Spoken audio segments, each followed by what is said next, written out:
Welcome everybody to the 21st installment of the WINLAB Summer Internship Open House. So it's a great pleasure to have you all here.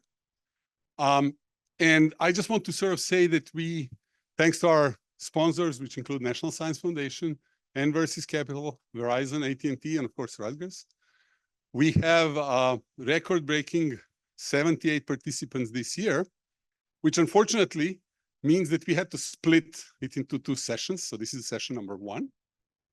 I would also like to thank all the students. I mean, it was arguably one of the most successful internships so far. Very enthusiastic crowd doing a lot of cool things. And I hope you will enjoy their presentations today.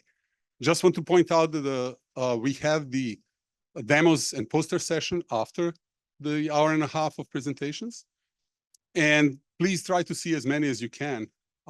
They're happening in this area, behind this partition, and then in the main wing, the C wing, where you came through, as well as in the A wing, which is on the other side of the entrance door as you walk into the building.